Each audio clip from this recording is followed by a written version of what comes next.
အသားအစ်ဘယ်တော့သားလို့အသားပဲမီလာမလားလို့စမ်းကြည့်ရအသားအစ်ကသူ့အသားကပုံမှန်ကြီးသွေးမှာတော့ကျွန်တော်တို့ကြည့်ရတဲ့လောက်ကတော့ကျွန်တော်တစ်နှစ်လောက်ထားရတာပဲဒီတုံးကိုထားတာမိုးရွာစုနေဘူး6မိုးတွင်တွင်လုံးထားတာသူဆွေးတော့တာမရှိဘူးချစားတာပူးကြိုက်တာမရှိဘူးအသားကလည်းကြစ်တယ်ကြစ်ပြီးတော့အသားလည်းတော်တော်ကတ်တယ်သူကဘယ်တော့သားလို့ပဲပြီးတော့တော့ဘာဖြစ်ခွဲလို့မရဘူးဒီကောင်လေးကထင်းတုံးဆိုမှတိုက်လာတာပါတော်တယ်မှာလူကြီးတွေလိုက်မေးကြည့်တော့တစ်ဖြောင်းသားလို့တော့ပြောတယ်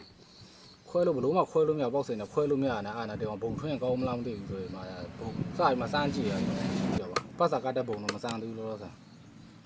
ဒါဒီတေးအမာတွေနဲ့တုံးနဲ့ရိုက်တဲ့ဘုံကိုပဲအရင်စမ်းကြည့်တာပလုတ်တုတ်လေးလို့အဲ့သူ့အတန်တော့တစ်ချက်တော့နားထောင်ကြည့်အောင်စမ်းကြည့်အောင်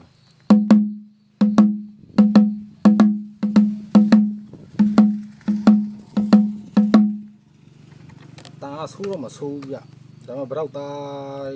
ပလုတ်တုတ်ကလောလောဆယ်ကျွန်တော်ရှိမှမရှိရရှင်မှတီးတော့မတီးကြည့်ရတယ်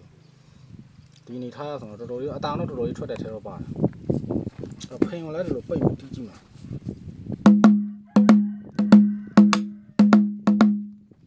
ဖိန်ကိုပိတ်ပြီးတီးကြည့်ရနေထားပြီးဖိန်ကိုပိတ်တာတော်တော်လေးခံတယ်တော့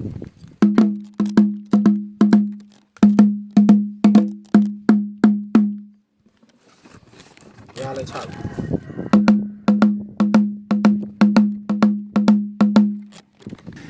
ပိတ်ပြီးတစ်ဖက်ကပိတ်ပြီးကြည့်တဲ့ချိန်မှာလဲသူကနည်းနည်းအတ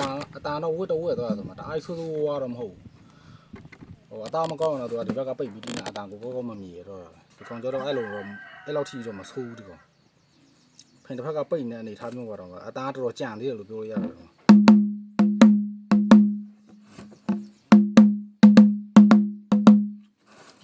ပြားလိုက်ချလို့ကြည့်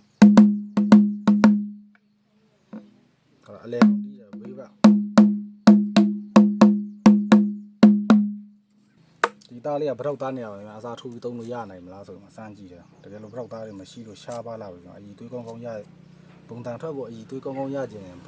ဘယ်အသားနဲ့အစားထိုးလို့ရပါလဲဆိုတော့လိုက်ရှာတယ်ထဲတာအသားတစ်မျိုးပဲတော့